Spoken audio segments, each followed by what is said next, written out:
and welcome to Oral History at Home and Afar with StoryCorps Connect. I'm really appreciative that you're spending time with us this morning, and I will be sharing lots of information today. So I will send out the slides via email, as well as the link to all the help guides that I'm going to share, as well as a link to the recording of this program. So that will all come out to you early next week. So thank you so much for your time, and I'm excited to share this with you. So you can't see me, but if you haven't met me in person, hello, my name is Robin Dejaratu, and my title is Administrative Director at Center County Library and Historical Museum. Center County Library and Historical Museum is a 5-library system in Center County, Pennsylvania, which I'm sure you all are aware of. And my title's a little misleading. I am an administrative librarian, but I also manage a genealogical and historical reference library called the Pennsylvania Room. And in my role as a librarian, a lot of people ask me about oral history. It actually comes up more frequently than you might imagine. So why are we here today? Why are we here talking about oral history and this thing called StoryCorps? So there are kind of two main things that I think are worth noting just kind of from the beginning. And the first is that every story, including and especially yours, matters. So everyone's story, their own personal narrative, the things that have happened to them in their lives, the things that make them who they are, those stories matter.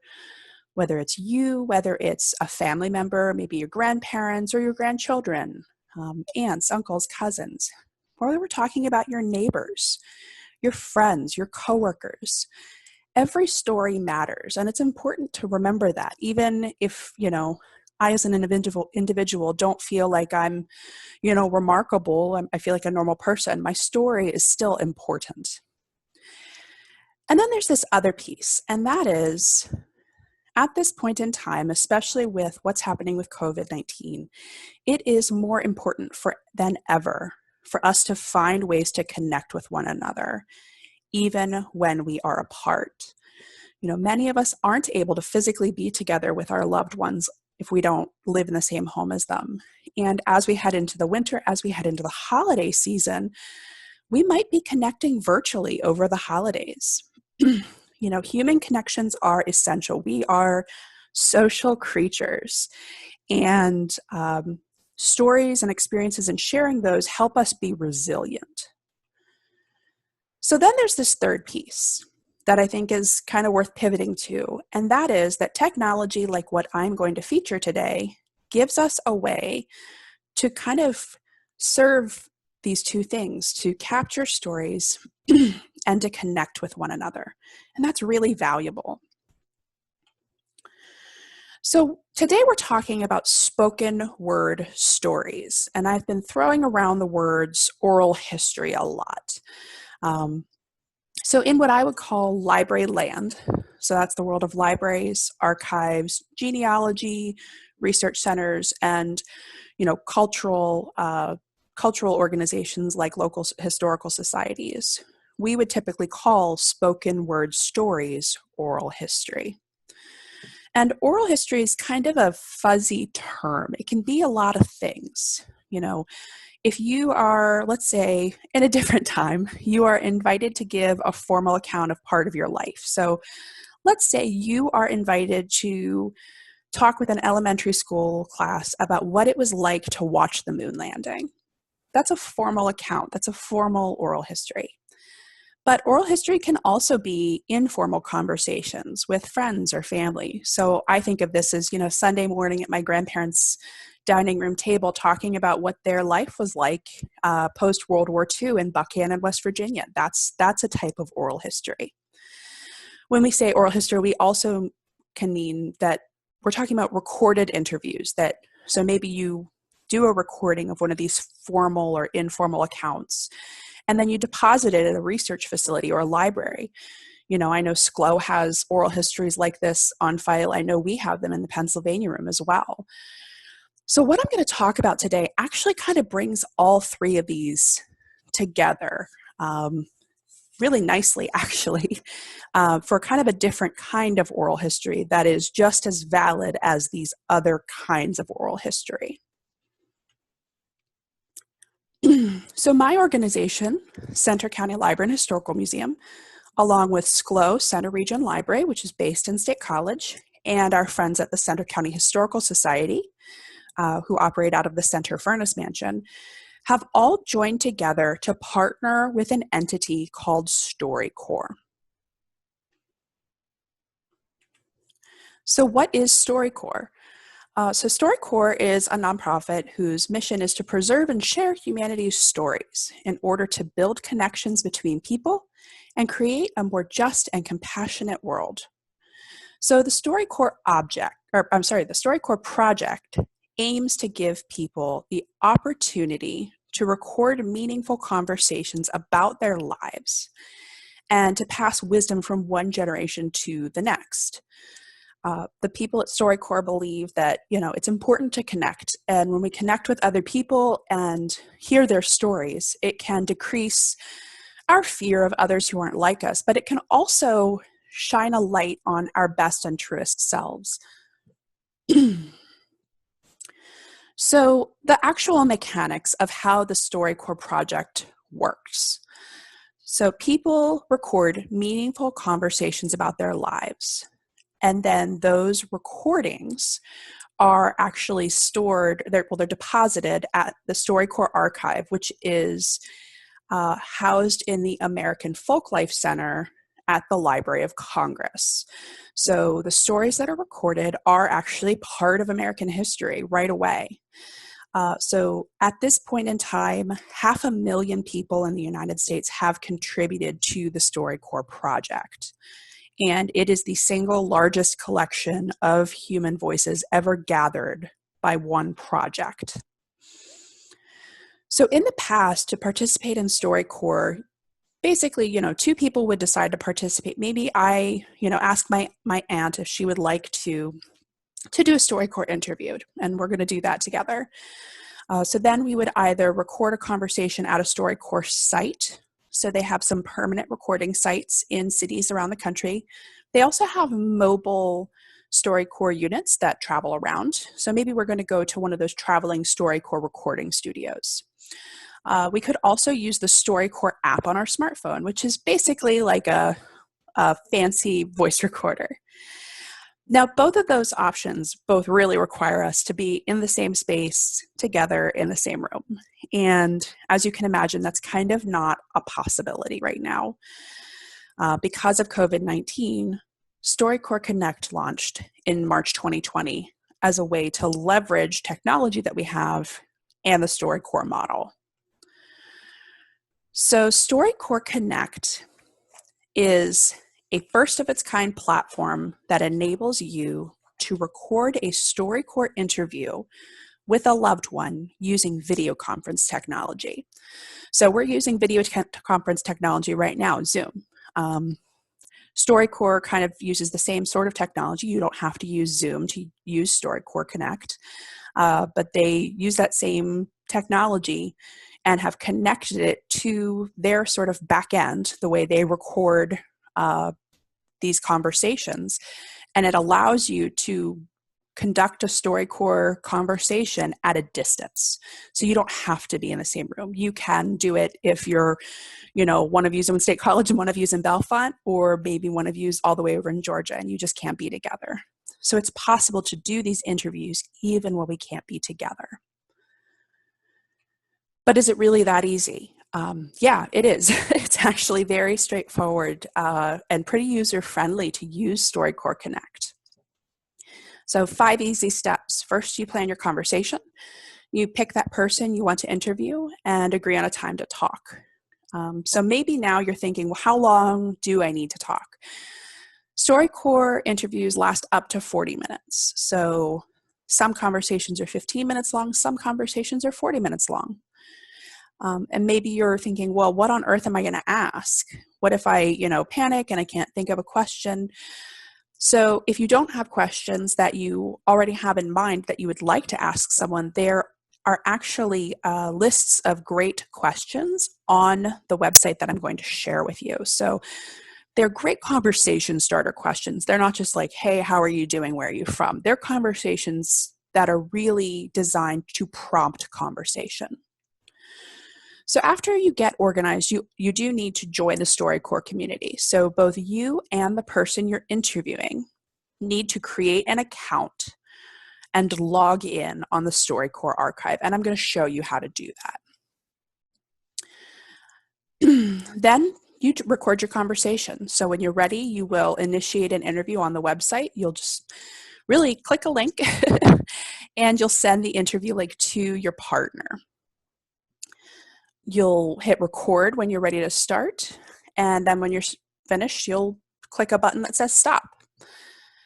When you're done and you've stopped recording, you can save your interview and you'll add a title and keywords to it if you're the person who organized it. And the title and the keywords will make it findable for other people. And then you decide how you want to share your interview. So you do get to select your privacy settings for each interview that you do. So you can choose, okay, I want to share my interview with the world, or I want to just save it for my friends and family. Then there's an optional last step, and that is that you can add it to the Center County Memories community on StoryCorps, and I'll come back to that in just a couple of minutes. So let's go ahead and head over to the website. I will say, I do suggest that for right now, you just kind of watch the demonstration and explore on your own later. The website will be there after 12 o'clock, but I will not. So let's just check out the website together and go on a little tour.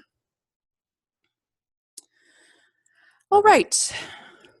So this is the StoryCorps Archive website that you're seeing on your screen right now. So the StoryCorps Archive is where all of these stories live. This is the primary website that we're going to be working on. And before we do anything else, I am going to give you kind of a little tour of everything. But I do want to show you how to log in and create an account. So at the top, you notice there's this red navigation bar. And on the far right, there's a link that says log in. I'm going to click on that. And you can see I have the option to create my account today or to sign into an account. Now, you don't need an account to search the StoryCorps archive, but if you want to contribute an interview, you do need an account. So to create an account, you would just click on Get Started. It'll prompt you to enter your name, your email address, your age, whether you're over 18 or not, to be specific. Kind of what you would expect. As you might expect, I already have an account, so I'm going to just sign in. And this is my personal computer, so I have actually saved my credentials. I'm going to log in. And it has taken me back to the home page. I can tell that I'm logged in because now there's a little any person avatar up in the upper right-hand corner.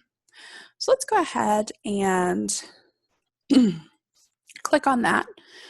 And you see that that's opened a submenu. So I can look at my past interviews or kind of my profile. I can edit my profile. I can change that so it's not a picture of just a gray person. But what you're most likely going to be doing first is coming in and recording with StoryCorps Connect. So this is, you have made plans to interview someone. Maybe I'm going to interview my aunt. It's the anointed time. We agreed we were going to meet at 11:18 a.m. So I'm going to prompt to start an interview with her. So just click on Record with StoryCorps Connect. And this is going to take me to the main StoryCorps site. Scroll down and you can record a StoryCorps interview remotely. And there's this blue button, Record Your Story using StoryCorps Connect. I'm just going to click on that. And you are actually going to get to see me for just a moment, probably. Hopefully everything syncs up. You can see me. Hello. So when I'm ready to start my interview with someone, I would kind of just click and highlight and copy. You can see, oh, it's copied to my clipboard.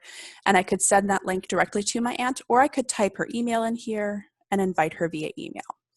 When she joins, her face will appear in this gray part of the box. And when we can both hear each other and see each other, we would click on the Start Recording Audio button. And it's as simple as that. It's that easy to start recording a conversation. I'm not going to record a conversation with my aunt right now because I'm with all of you, but I am going to scroll up And I'm going to head back to the StoryCorps archive. All right. So that is how you record an interview. As I promised, I am going to give you a little tour of the homepage. So when I come to the StoryCorps archive website, the first thing I notice is this search bar in the middle of the screen. Search our collection of over 80,000 conversations. So let's go ahead and just do that so that you can see how that works. And they've actually given us some examples of things you could search. So COVID, teachers, Brooklyn. I'm going to actually search school, which I have searched before, as you can see. And I've clicked on the magnifying glass to begin the search. So what this is doing is searching all of the interviews that have been made available on the StoryCorps archive website. And you can see that when I searched for school, there are 9,041 matches across 362 pages. So lots of things I can look through. So I can just scroll through. So new normal and memories of the coronavirus. 3 high school juniors ponder post-virus life. I can kind of just scroll down and look through the different recordings that are available. Now, some of these have been recorded with StoryCorps Connect, such as this one. And I can tell that because it has actually saved a thumbnail from the video. So that's why the video turns on, partly so that you can see the other person as you're speaking to them, but also because it will include a thumbnail from the video with your recording. It will not include the video of the entire recording. So let's say I want to refine this a little bit. I don't want to look at every single, or I don't want to listen to every single interview that addresses schools. If you are used to using the library website to look for books, or maybe you're an avid online shopper, you will be familiar with the refine categories. So I can refine, maybe I'm only interested in stories from 2020. Maybe I can filter by keywords, organizations. Let's say I'm going to look at places. I only am interested in stories about school that are also about Chicago. Let's say I have a connection to Chicago. So I have just clicked on the Chicago link, and you can see on the left, Chicago, big check mark next to it, and we have 139 results. So all of these stories meet my search criteria. So it's really as simple as that to get started searching interviews and seeing what else is out there. Heading back up to this red navigation bar at the top, I do want to show you 2 other things. The first is I'm going to click on this interviews link. And you can see this result looks pretty much the same. But now I have over 100,000 matches. And that's because now I'm searching through all the interviews. So before I was searching just for interviews that had the word school. Now I'm looking at interviews just generally. So I might filter these by any sort of different facet. It's very simple and easy to use. The last piece that I want to show you are actually these communities. So back up on the navigation bar, I'm going to click on the communities link.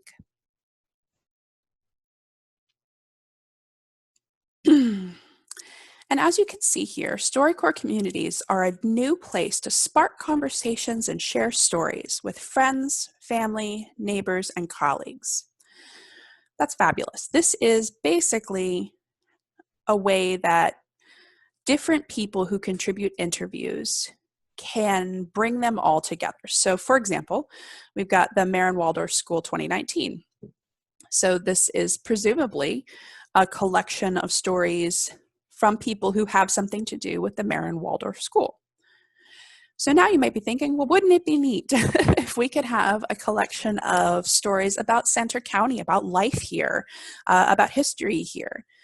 Well, let's go ahead and search for Centre County.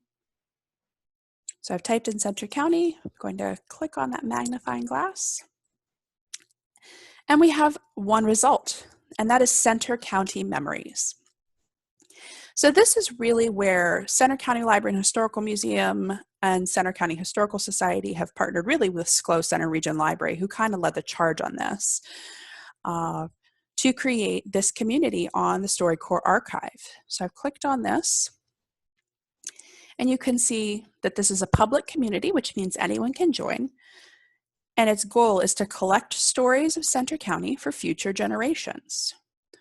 So I'll scroll down and you can see we've got a couple of interviews. Because we have just kind of launched this partnership, we don't have a whole lot of interviews, but one of our fearless leaders, Ben Drain, has added a couple of conversations to the community for us to listen to. So the thinking behind Centre County Memories is because these are really digital recordings, obviously this is not something that you can deposit at a research center. And wouldn't it be great to make these stories, instead of just being a part of our Centre County collections, either at the Pennsylvania Room or at SCLO, wouldn't it be great to share them with everyone across the country? So we're encouraging people to do this, and then we're encouraging them to add their stories to the Centre County Memories community. In order to do that, what you will need to do is navigate to this page, and this is linked on the website that I'm about to give you a link to in just a moment. Once you're logged in, you can come down here. You see there's a button that says join. Click on that. I'll get the spinning wheel of blue, but I am joining. So once I have joined, I can go in including to interviews I've already recorded, and I can add them to this community so that they're part of our county story, which I think is pretty cool. So with that, let's head back to the presentation. So with that, I would simply say, as you are, recording conversations with people you care about, do consider adding them to the Centre County Memories community. I should mention that, you might wonder, well, what if, I want to do an interview with my brother, but he lives in, Tennessee now, but we're both from Centre County. If your story and what you're talking about, or either you or the person you're speaking to, if you're from Centre County or your story relates to Centre County, then that conversation is welcome in the Centre County Memories community. So do feel free to add it there. So I keep talking about a link that I'm going to send you to. So you will receive this in email, but you can also kind of jot this down. So at the Centre County Library and Historical Museum website, which is centercountylibrary.org, there is a StoryCorps page. It is actually currently, as of today, linked on our homepage. So you can actually just press a tile that says StoryCorps, or you can go directly to this link. SCLO Center Region Library also has a link and a webpage set up for StoryCorps, and I believe the Centre County Historical Society does as well. So again, I will give this link to you again shortly. Anytime that I'm helping folks with technology, I do end up with a couple of questions, so I did want to just cover what kind of technology is required to use the StoryCorps Connect platform. So obviously you are going to need internet access, high-speed internet access. Whatever device you're whatever internet connection you're using for this Zoom call is probably sufficient to conduct one of these interviews, but you will need internet access to do it. You'll also need an internet connected device. And the best option is going to be using a computer with a microphone and video camera. So maybe you have a laptop with a webcam that's kind of built into it as well as a microphone. That will work. Maybe you have a desktop computer and you have one of those webcams that is kind of attached to the top of it. That will work as well as a number of other options. If you don't have access to a computer that is internet connected, you can use a smartphone or a tablet. There are a couple of extra steps that you need to take. So you will want to visit that web page that I just provided the link to, and I'll provide it again at the end. You will want to look at how you need to do things just a little bit differently to use a smartphone or a tablet. If possible, while you are recording, regardless of what kind of device you're using, do use headphones if possible to avoid echoes between you and the person you're speaking to. If you've ever been on a video call with echoes, they are incredibly loud and disorienting. And obviously that's not good if we're going to be recording for American history, really. You also do not need to download any software. So as you saw, that was when I launched the interview just a few minutes ago, that was all in my web browser. So you do not need to download another video conferencing program to do this. There are no downloads needed. You just need to have a web browser. And Chrome or Firefox are preferable for this. So Google Chrome or Mozilla Firefox are preferred browsers for this, and they do make it the easiest. I do want to give you a couple of tips for making your story findable. So when I was showing you how to search the StoryCorps archive, you noticed I searched the word school. So I was able to find those stories that had to do with school because people had added that as a detail. So when you finish your interview, it's really important to spend a few minutes carefully adding details, because that is what will make those stories findable.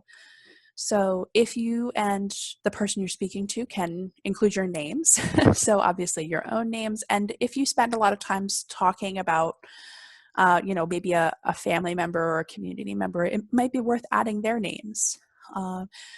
It's really helpful to use locations. So if I were recording a conversation and I talked a lot about Bellefonte, I might tag it with Bellefonte, Centre County, and Pennsylvania, just to make it as findable as possible.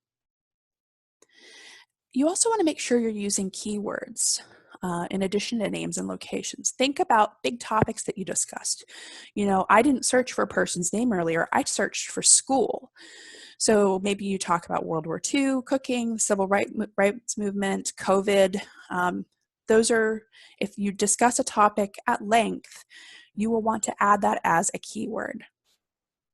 And finally, one of the best ways to make your story findable by your neighbors is to add your interview to the Centre County Memories community on StoryCorps Archive. So with that, before I open this up for questions, I do want to leave you with a couple of thoughts. At the beginning, I mentioned that, one of my concerns is lots of people think, well, I'm just a normal person. Why would my story matter? To that, I would say, think about history. Think about people like Anne Frank and Henrietta Lacks. They were ordinary people who left an inexplicable mark on our story as human beings. Your story, your loved one's stories, your neighbors, your teachers, your coworkers, all of our stories matter. And they all contribute to what American history is and to our story and the fabric of our society. So it's worth capturing those stories and having those conversations and preserving them so that one day your great, great, great, great grandchildren can meet you. So with that, I'm happy to open this up to questions. I am going to go ahead and stop the recording, and we can just kind of go from there.